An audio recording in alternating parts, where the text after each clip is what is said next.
জয় মা, জয় গুরু। পথের দিশারি শ্রী শ্রী ঠাকুর অনুকূল চন্দ্র ও শতঃ অনুজ্ঞা। তোমারেই করিয়াছি জীবনের ধ্রুবতারা, এ সমুদ্রে আর কভু হব না কো পথহারা।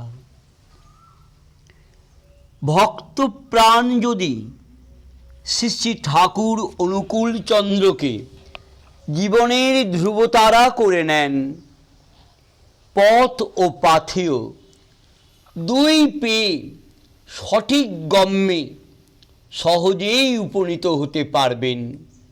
ঐহিক সুখ ও পারত্রিক মোক্ষ তার করায়ত্ত হবে। প্রথমেই বলি শতঃ অনুজ্ঞার কথা। জীবনের প্রত্যুষকালে শ্রী শ্রী ঠাকুরকে ধরে দিনের প্রত্যুষকালে শতঃ অনুজ্ঞা অনুভব দিয়ে উচ্চারণে তা চরিত্রগত করার প্রয়াস নিলেই একটি মানুষ দেবলোকেরও শ্রদ্ধেয় হয়ে ওঠে।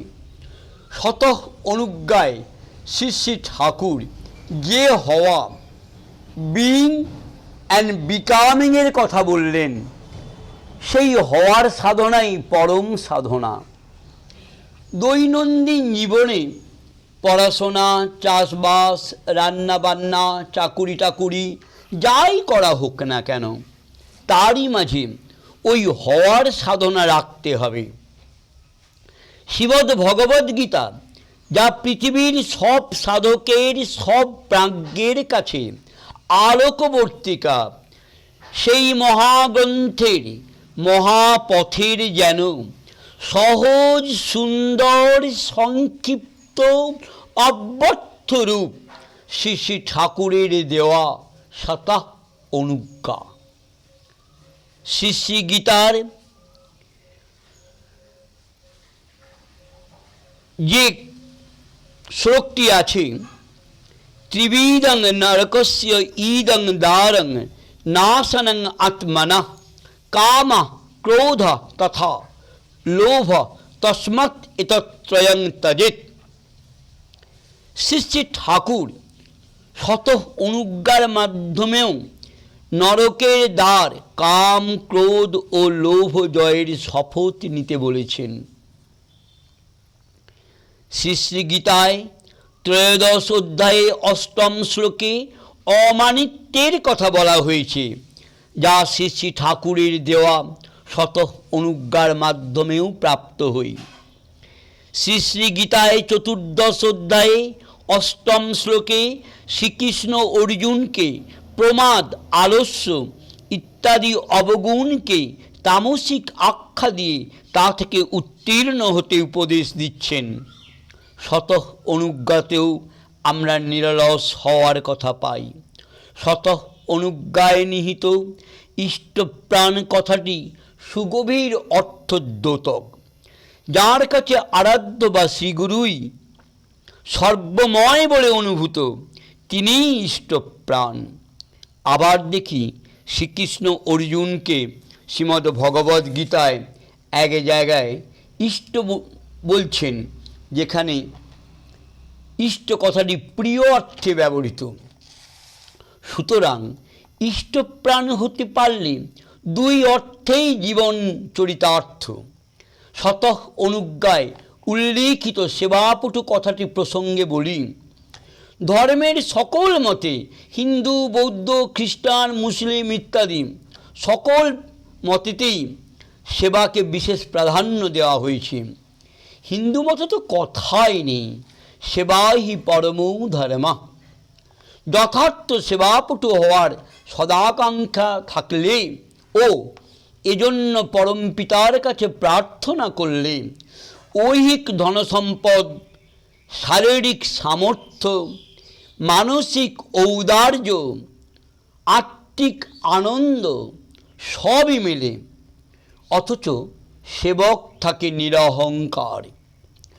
অস্থিবৃদ্ধি যাজন জৈত্র কথাটি প্রসঙ্গে উল্লেখ্য, এই ধরাধামে ভালোভাবে নিজে বেঁচে থাকা, বেড়ে ওঠা এবং অপরকে বাঁচিয়ে রাখা ও বৃদ্ধিতে সাহায্য করার জন্য একান্ত প্রয়োজন যাজন।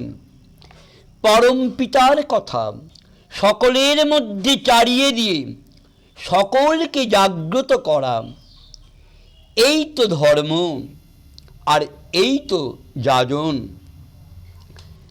যেন আত্মনা তথা অন্যেষাং জীবনং বর্ধনম চ অপি ধ্রিয়তে সধর্ম।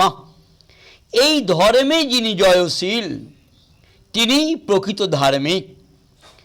পরমানন্দ উদ্দীপ্ত শক্তি সমৃদ্ধ তোমারই সন্তান, একথা উচ্চারণ করিয়ে নিয়ে শ্রী শ্রী ঠাকুর আমাদের নিত্য দিব্য আনন্দে অবস্থানের প্রেরণা দিচ্ছেন।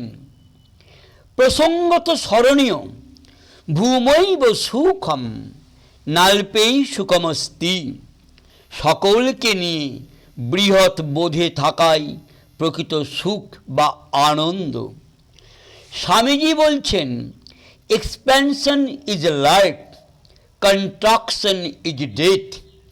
হৃদয়ের প্রসারণে জীবনের স্বাদ মেলে, সংকীর্ণতায় আসে মৃত্যুর দৈন। রবীন্দ্রবাণীতেও পাই, আপন হতে বাহির হয়ে বাইরে দাঁড়া, বুকের মাঝে বিশ্ব লোকের পাবি সারা। শ্রী শ্রী ঠাকুর আমাদের সংকীর্ণতা থেকে বেরিয়ে এসে আমাদের অমৃতের পুত্রবোধে জাগ্রত করে ঔদার্যের মাধ্যমে মহাজীবনের প্রকৃত স্বাদ নিতে বলছেন। শ্রী শ্রী ঠাকুর জড়তা বা দৌর্বল্য কাটিয়ে উঠতে প্রাণিত করছেন।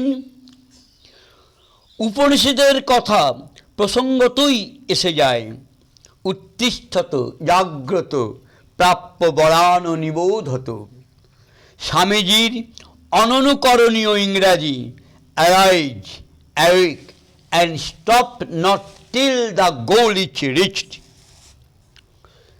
প্রেম পুষ্ট চিরচেতন অজর অমর, আমায় গ্রহণ করো, প্রণাম লও। আহা কি কথা! শ্রী শ্রী ঠাকুর আমাদের দিনের প্রারম্ভে শরণাগতি শেখাচ্ছেন। এর চেয়ে বড় শিক্ষণীয় কি আছে, যা জীবনকে দুর্ভোগ মুক্ত করে উপভোগের যোগ্য করে তুলতে সমর্থ? এ জগৎ যার অসীম প্রেম ও চৈতন্য শক্তির অনুপম প্রকাশ, সেই সর্বশক্তিমান প্রিয় পরমের কাছে শরণাগত হতে নাড়া দিচ্ছেন। কি দয়াল তিনি! তিনি তো আমার প্রাণের প্রাণ, তিনি তো আমার প্রিয় পরম। তার বাণী প্রথম আলোর চরণধ্বনি। একটি কথা দর্থহীন রূপে ব্যক্ত করি। আবহমান কালের সকল মহামানবের মহা অনুভবের মহামিলনের অমৃত প্রকাশ শ্রী শ্রী ঠাকুরের বাণী। এই লেখার সব শেষে প্রণতি জানাই পূজনীয় অবিন্দাকে।